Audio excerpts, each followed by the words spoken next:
performance. Just, I mean, he single-handedly kept us in it.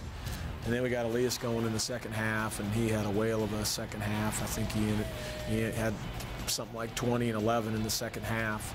And then Steve did a great job on Klay Thompson all night. He really made him take tough shots, and the makes that he did have were hard-earned. So a great job defending, and then, you know, didn't have a great job offensively that night, but we had some other guys kind of step up and shore it up. In the game against Wake Forest, national audience, big game, you had them down by 13. They started to nick away a little bit, and then the big play against Harris. What'd you see? Yeah, you know, it just, I haven't had the opportunity yet to watch it, you know, and sometimes when you go back and watch things on a monitor, I don't think they maybe truly show the intent. You know, it was a heated game. We were after our guys to step back and block out. I mean, they were being very successful on the offensive glass, like Washington State was the couple nights before. So I think he stepped back and his hands got a little high. You know, what people need to understand with Elias is just he's the greatest kid in the world, and he would never do anything malicious or with intent to do anything dirty. That's just not like him, you know.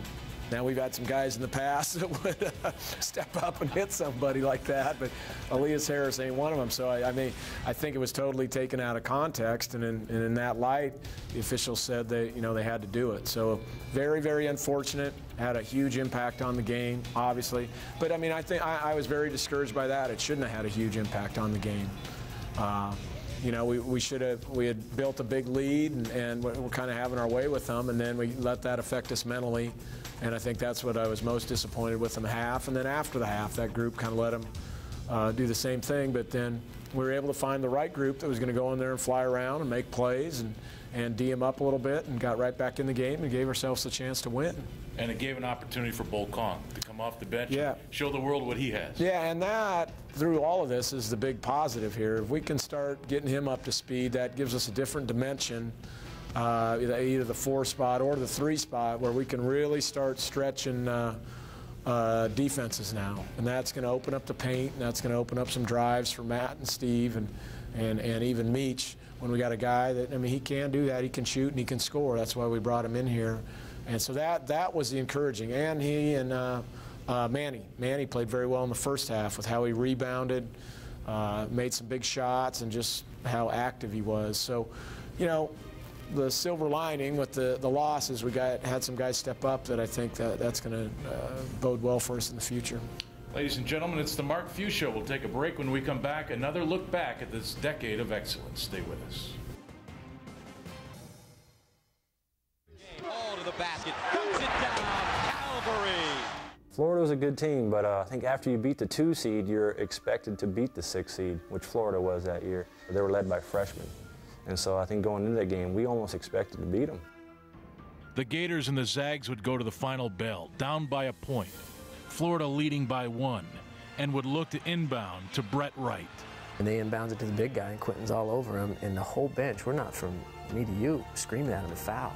Wright lost it. Everyone's yelling at Quentin Hall, foul, foul, foul. And I'm thinking, you idiot, foul. And he traveled. Yes, he did. He was supposed to foul, and he had bothered him enough to force him into a travel. Yet he was instructed to go out there and foul. And that's kind of Quentin. Yeah, that's Quentin again for you. I think he might have started talking to him and confusing him, you know, with his Bahamas accent. He's supposed to foul. You know, we want him to foul, and he doesn't. And again, the guy, you know, it works out in a way that we get the ball back. Complete fluke. I can remember it, you know, quite vividly. But, you know, just instinct. I went for the steal, and, you know, the guy just traveled. You know, and the rest is history from there. That travel gave Gonzaga one last chance, and Quentin was right in the middle of this as well. Well, I'm the one coming off the screen that's supposed to get the ball to get the shot. I don't think the players drew up to go anywhere. It just to get the ball in and get a shot up. And I just ended up with the ball in my hand and just tried to make something happen. So he just puts the ball on the floor and goes. And he splits 2 defenders and comes up at about the free throw line, goes off 1 foot into the little runner. Time to go rebound. I mean, I knew if he didn't shoot it, somebody was going to shoot it. So I just tried to get into the paint and, you know, hopefully get the rebound. Because it's just complete, just in the moment, you know. And he goes up, and he goes over the back, and tips it in. If Casey would have missed it, he would have been right there for the tip-in, so he's glad Casey got the glory, but if Casey would have missed it, we would have been okay, I guess, with Quentin. Man, brings back memories. It was beautiful. Yep, that was really a highlight of my career. Yep. And the thing that everyone forgets is that, you know, Eddie Shannon's going down the other way and has a pretty good look at a 3. And that was the longest second and a half of my life watching that ball. And then I'm watching this ball go over my shoulder and I'm going like, that's going in. And then pandemonium, right? I mean, it's just going crazy from there on out. Well, Coach, that's when it all started. Back in 1998-99, that game against Florida and Quentin Hall, one of the great players in this program's history, and quite a great moment. Characters. One of the in great this characters. program's Yeah. history. Yeah. He was supposed to foul. He didn't. The guy from Florida walked, and the rest is history.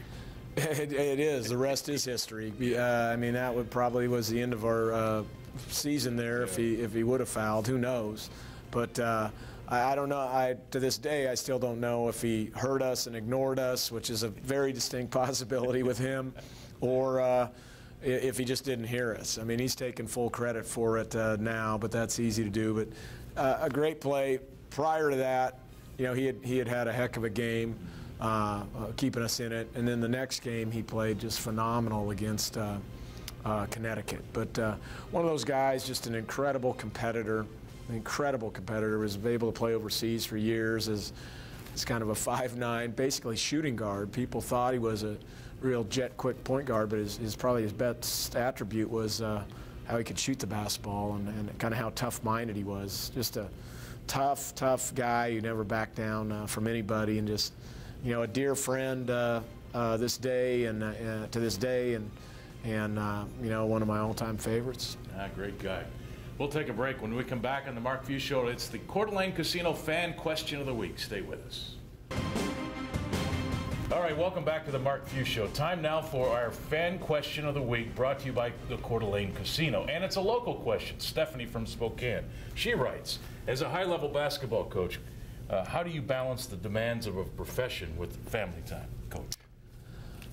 You know, that's a great question, and one that concerns me deeply, to be quite honest with you. You know, that is my #1 priority. I mean, my family is my #1 priority. When it's all said and done, I want to be the greatest dad ever to my kids, and the greatest husband to Marcy, and yet also, you know, this profession is 365 days a year and 24 hours a day. I mean, it's always on your mind, and I call it one of the most selfish professions in the world because, you know, it's just people roll into town. We have relatives roll into town, and if the Zags win, everybody's in a good mood, and if the Zags lose, it's kind of a little dicey around the house. But I mean, we try to spend as much time as we can. Marcy and I do with the kids, and obviously at home, and that's something I think just that I put a tremendous amount of value. I've seen it really screw up a lot of guys in our profession that are just so dialed into just basketball only. I don't think it makes them a great coach. So my family keeps me very grounded and gives me great perspective with all the little ones running around, as you've seen. Yeah.